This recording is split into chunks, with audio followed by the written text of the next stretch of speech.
বন্ধুরা, আজকে আমি তোমাদের এমন একটা গল্প শোনাব যেটা শুনলে তোমরা আর কোনোদিন রাতের ট্রেনে উঠতে পারবে না। গল্পটা দুই বন্ধুর, অর্ণব আর সুমিত। একটা সাধারণ ট্রেন জার্নি যেটা পরিণত হয়েছিল তাদের জীবনের সবচেয়ে ভয়ঙ্কর রাতে। একজন ফিরে এসেছিল ভাঙা শরীর আর পাগল হয়ে যাওয়া মন নিয়ে, আর অন্যজন আর কোনোদিন ফেরেনি।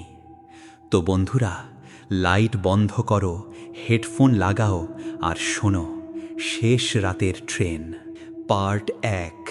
যাত্রার শুরু অর্ণব আর সুমিত, দুজন কলেজের বন্ধু।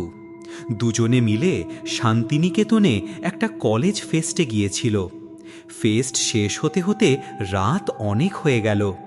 সুমিত বলল, অর্ণব, আজ রাতে থেকে যাই, কাল সকালে ট্রেনে যাব। কিন্তু অর্ণব রাজি হলো না, কারণ পরের দিন তার মায়ের জন্মদিন, সে কিছুতেই মিস করতে চায় না। অর্ণব বলল, একটা ট্রেন আছে রাত 2:45, বর্ধমান হয়ে হাওড়া, চল ওটাতেই উঠি। সুমিত একটু ইতস্তত করল, রাত 2:45 ট্রেন, এত রাতে? কিন্তু অর্ণবের জেদের কাছে হার মানল সুমিত। দুজনে হাঁটতে হাঁটতে স্টেশনে পৌঁছালো। স্টেশনটা ছোট, একটা গ্রামের স্টেশন। প্ল্যাটফর্মে কেউ নেই, শুধু একটা হলুদ আলোর বাল্ব জ্বলছে, আর জ্বলছে না, ফ্লিকার করছে। সুমিত বলল, ভাই, স্টেশনটা কেমন যেন অদ্ভুত লাগছে, একটা মানুষও নেই। অর্ণব হাসল, রাত 3টায় কে আসবে স্টেশনে? চল, ট্রেন আসবে। ঠিক তখনই প্ল্যাটফর্মের একপাশে একজন বৃদ্ধকে বসে থাকতে দেখল অর্ণব। বৃদ্ধ একটা সাদা ধুতি আর পাঞ্জাবি পরে আছে, মাথায় টাক, চোখ দুটো কেমন যেন ঘোলাটে। অর্ণব গিয়ে জিজ্ঞেস করল, দাদু, বর্ধমানে ট্রেন আসবে তো? বৃদ্ধ ধীরে ধীরে মাথা তুলে তাকালো, তারপর বলল, ট্রেন আসবে বাবা, ট্রেন তো আসবেই, কিন্তু ওই ট্রেনে উঠো না। অর্ণব অবাক হয়ে বলল, কেন দাদু? বৃদ্ধ কিছুক্ষণ চুপ করে থেকে বলল, ওই ট্রেনে যারা ওঠে তারা সবাই নামে না। সুমিত একটু ভয় পেয়ে গেল, কিন্তু অর্ণব হেসে বলল, দাদু মজা করছে, চল সুমিত। কিন্তু যখন অর্ণব ফিরে তাকালো, বৃদ্ধ আর সেখানে নেই, বেঞ্চটা খালি, যেন কেউ ছিলই না সেখানে। পার্ট 2, ট্রেনে ওঠা। ঠিক 2:45 দূর থেকে ট্রেনের হেডলাইট দেখা গেল, কিন্তু ট্রেনটা কেমন যেন অদ্ভুত। হেডলাইটের আলো সাদা না, হালকা নীলছে, আর ট্রেনটা আসার সময় কোনো হর্ন বাজল না। ট্রেন থামল, দরজা খুলল, কিন্তু কোনো আওয়াজ হলো না, যেন দরজাটা নিজে থেকেই খুলে গেল। সুমিত বলল, অর্ণব, কিছু একটা ঠিক নেই ভাই। অর্ণব বলল, তুই বেশি হরর ভিডিও দেখিস তাই, চল ওঠ। দুজনে উঠল ট্রেনে। ভেতরে ঢুকে দেখল কামরায় বেশ কিছু যাত্রী বসে আছে, প্রায় 15-20 জন। সবাই চুপচাপ বসে আছে, কেউ কথা বলছে না, কেউ ফোন দেখছে না, কেউ ঘুমোচ্ছে না। সবাই সোজা হয়ে বসে আছে, আর সবার চোখ সামনের দিকে তাকিয়ে, একদম স্থির। অর্ণব আর সুমিত একটা খালি সিটে বসল। সুমিত ফিসফিস করে বলল, ভাই, এদের দেখ, কেউ নড়ছে না, কেউ কথা বলছে না, এটা কেমন ট্রেন? অর্ণব বলল, রাত 3টে ভাই, সবাই ক্লান্ত, ঘুমের ঘোরে আছে। কিন্তু অর্ণব নিজেও খেয়াল করল, কেউ শ্বাস নিচ্ছে বলে মনে হচ্ছে না, কারো বুক ওঠানামা করছে না। পার্ট 3, অদ্ভুত ঘটনা শুরু। প্রথম 10 মিনিট কেটে গেল। সুমিত ফোন বের করল, কিন্তু ফোনে কোনো নেটওয়ার্ক নেই। সময়টাও অদ্ভুত, ফোনের ঘড়িতে 3টে দেখাচ্ছে, কিন্তু সময় এগোচ্ছে না, মিনিটের কাঁটা আটকে আছে। সুমিত বলল, অর্ণব, আমার ফোনের টাইম আটকে গেছে, তোরটা দেখ। অর্ণব ফোন দেখল, তারটাও 3টেতে আটকে আছে। ঠিক তখনই ট্রেনের লাইট একবার বন্ধ হলো, আর যখন জ্বলল, সামনের সিটে বসা একজন মহিলা অর্ণবের দিকে তাকিয়ে আছে। মহিলার চোখ বড় বড়, মুখে কোনো ভাব নেই, ঠোঁট দুটো কেমন যেন কালচে। অর্ণব চমকে উঠল। মহিলা ধীরে ধীরে বলল, তোমরা জীবিত? অর্ণব হাত কাঁপতে কাঁপতে বলল, জি, আমরা বর্ধমান যাব। মহিলা মাথা নাড়ল, তারপর বলল, এই ট্রেন বর্ধমান যায় না। এই ট্রেন শেষ স্টেশনে যায়, যেখান থেকে কেউ ফেরে না। সুমিত ভয়ে উঠে দাঁড়ালো। অর্ণব, চল নামি, এক্ষুনি নামি। কিন্তু ট্রেনের দরজা বন্ধ, জানালাও বন্ধ। বাইরে শুধু ঘুটঘুটে অন্ধকার, কোনো গাছ নেই, কোনো আলো নেই, কোনো স্টেশন নেই। পার্ট 4, ভয়ঙ্কর সত্য উন্মোচন। হঠাৎ ট্রেনের সব যাত্রী একসাথে মাথা ঘোরালো অর্ণব আর সুমিতের দিকে। সবার চোখ একই রকম, ঘোলা, প্রাণহীন। একজন বয়স্ক মানুষ বলল, আমি 1998 সালে এই ট্রেনে উঠেছিলাম, আর নামতে পারিনি। একটা মেয়ে বলল, আমি 2005-এ, আমার বিয়ে ছিল পরের দিন। একটা বাচ্চা ছেলে বলল, আমি মাকে খুঁজছি, মা কোথায়? সুমিত কাঁদতে শুরু করল, অর্ণব, আমরা কি মরে গেছি? অর্ণব বলল, না, আমরা জীবিত, আমাদের একটা রাস্তা বের করতে হবে। ঠিক তখনই ট্রেনের পেছনের দিক থেকে একটা ভারী পায়ের আওয়াজ আসলো। ধূপ, ধূপ, ধূপ। সব যাত্রী একসাথে মাথা নিচু করল। মহিলা ফিসফিস করে বলল, সে আসছে, এই ট্রেনের কন্ডাক্টর, সে জীবিতদের খোঁজে। তোমরা চোখ বন্ধ করো, নড়বে না, শ্বাস নেবে না, নইলে। Part 5, conductor. অর্ণব আর সুমিত চোখ বন্ধ করল, শ্বাস চেপে ধরল। পায়ের আওয়াজ কাছে আসছে, ধূপ, ধূপ, ধূপ। অর্ণব চোখ বন্ধ রেখেই অনুভব করল কেউ তার সামনে দাঁড়িয়ে আছে। একটা ঠান্ডা বাতাস তার মুখে এসে লাগল, যেন কেউ তার মুখের কাছে মুখ নিয়ে এসেছে।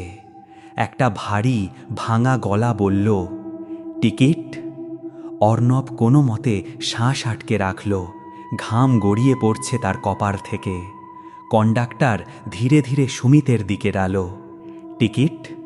সুমিত ভয়ে কাঁপছিল, সে আর শ্বাস ধরে রাখতে পারছিল না।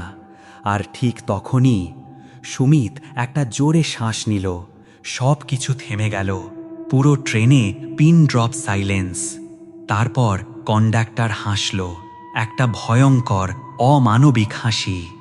জীবিত, পেয়েছি। পার্ট 6, পালানোর চেষ্টা। অর্ণব চোখ খুলল আর দেখল কন্ডাক্টর। লম্বা, অস্বাভাবিক লম্বা একটা আকৃতি, কালো কোট পরা, মুখটা ঝাপসা, যেন কুয়াশায় ঢাকা, কিন্তু চোখ দুটো জ্বলছে, লাল, গভীর লাল। কন্ডাক্টর সুমিতের হাত ধরল। সুমিত চিৎকার করল, অর্ণব, বাঁচা, ও আমাকে ধরেছে, ছাড়, ছাড় আমাকে। অর্ণব সুমিতের অন্য হাত ধরে টানতে লাগল, কিন্তু কন্ডাক্টরের শক্তি অমানবিক। অর্ণব চিৎকার করল, সুমিত, ছাড়ব না তোকে। ঠিক তখন সেই মহিলা চিৎকার করে বলল, জানালা, জরুরি জানালা ভাঙো, এটাই একমাত্র রাস্তা। ট্রেন যখন সেতুর ওপর দিয়ে যাবে তখন জানালা খুলবে, কারণ সেতুর নিচে নদী, আর জল পবিত্র, সে জলকে ভয় পায়। অর্ণব দেখল দূরে একটা সেতু আসছে, নিচে একটা নদী, জ্যোৎস্নায় জল চিকচিক করছে। অর্ণব সুমিতকে টেনে জানালার দিকে নিয়ে গেল। কন্ডাক্টর সুমিতের পা ধরে টানছে। অর্ণব জরুরি জানালার হাতল ধরে পূর্ণ শক্তিতে টানল। ক্র্যাক! জানালা খুলল, ঠান্ডা বাতাস ভেতরে ঢুকল। অর্ণব বলল, সুমিত, লাফা, এখনই। সুমিত কাঁদতে কাঁদতে বলল, ওহ, আমার পা ছাড়ছে না ভাই, তুই যা, তুই বাঁচ। অর্ণব বলল, তোকে ছাড়া যাব না। অর্ণব সুমিতকে ধরে জানালা দিয়ে ধাক্কা দিল। দুজনেই জানালা দিয়ে বেরিয়ে গেল। কিন্তু ঠিক সেই মুহূর্তে কন্ডাক্টর সুমিতের পা শেষবারের মতো টান দিল। সুমিত আর অর্ণব দুজনেই পড়ল, কিন্তু সুমিত সেতুর লোহার রেলিংয়ে ধাক্কা খেল। একটা ভয়াবহ আওয়াজ হলো। সুমিতের শরীর রেলিংয়ে আছড়ে পড়ে তারপর নদীতে পড়ল। অর্ণব নদীতে পড়ল, কিন্তু সে সরাসরি জলে পড়েছিল। তার হাত ভেঙে গেছে, মাথা ফেটে রক্ত বেরোচ্ছে, কিন্তু সে বেঁচে আছে। অর্ণব জল থেকে মাথা তুলে চিৎকার করল, সুমিত, সুমিত! কিন্তু সুমিত ভেসে আছে জলের উপর, নিথর। তার চোখ খোলা, কিন্তু তাতে কোনো জীবন নেই। সুমিতের মেরুদণ্ড ভেঙে গিয়েছিল রেলিংয়ের আঘাতে। সে আর বেঁচে নেই। অর্ণব এক হাতে সুমিতের শরীর ধরে কুলে নিয়ে আসার চেষ্টা করল। সে কাঁদছে, চিৎকার করছে, সুমিত, তুই চোখ খোল, তুই এটা আমার সাথে করতে পারিস না, সুমিত! কিন্তু সুমিত আর চোখ খোলেনি। ওপর দিয়ে সেই ট্রেন চলে গেল। কোনো আওয়াজ নেই, কোনো আলো নেই, যেন ট্রেনটা অন্ধকারে মিলিয়ে গেল, কোনো দিন ছিলই না যেন। পার্ট ৮। পরের দিন সকাল। পরের দিন সকালে স্থানীয় জেলেরা অর্ণবকে নদীর পাড়ে অজ্ঞান অবস্থায় পায়। তার পাশে সুমিতের মৃতদেহ। অর্ণবকে হাসপাতালে ভর্তি করা হলো। তার ডান হাত ভেঙেছে, মাথায় গুরুতর আঘাত, পাঁজরের 3টে হাড় ফেটেছে, কিন্তু সে বেঁচে আছে। পুলিশ এলো, জিজ্ঞাসাবাদ করল। অর্ণব সব বলল, ট্রেনের কথা, মৃত যাত্রীদের কথা, কন্ডাক্টরের কথা। পুলিশ অফিসার একটু চুপ করে থেকে বলল, ওই লাইনে গত 15 বছরে কোনো ট্রেন চলেনি। লাইনটা বন্ধ হয়ে গেছে 2008 সালে, একটা ভয়াবহ ট্রেন দুর্ঘটনার পর। সেই দুর্ঘটনায় 47 জন মারা গিয়েছিল, কোনো যাত্রী বাঁচেনি। আর সেই দুর্ঘটনা হয়েছিল ঠিক ওই সেতুর ওপরে। এপিলগ, উপসংহার। অর্ণব হাসপাতাল থেকে ছাড়া পেল 2 মাস পর। শরীরের ক্ষত সারলেও মনের ক্ষত সারেনি। সে প্রতি রাত 3টায় ঘুম থেকে উঠে যায়। তার কানে ভেসে আসে ট্রেনের শব্দ আর একটা ভারী গলা, টিকিট। সুমিতের শেষকৃত্য হল, কিন্তু অন্ত্যেষ্টির আগে সুমিতের মায়ের কাছে একটা জিনিস পাওয়া গেল। সুমিতের পকেটে একটা পুরনো হলুদ হয়ে যাওয়া ট্রেনের টিকিট। তারিখ 13ই জানুয়ারি 2008, ঠিক সেই তারিখ যেদিন সেই ভয়াবহ দুর্ঘটনা হয়েছিল। বন্ধুরা, আজও সেই লাইনে রাত 2:45-এ একটা ট্রেনের হর্ন শোনা যায়। স্থানীয় মানুষরা বলে ওই ট্রেনে 47 জনের জায়গায় এখন 48 জন যাত্রী, কারণ সুমিত এখন ওই ট্রেনেরই যাত্রী। আর কন্ডাক্টর, সে আজও খুঁজছে পরবর্তী জীবিত যাত্রীকে।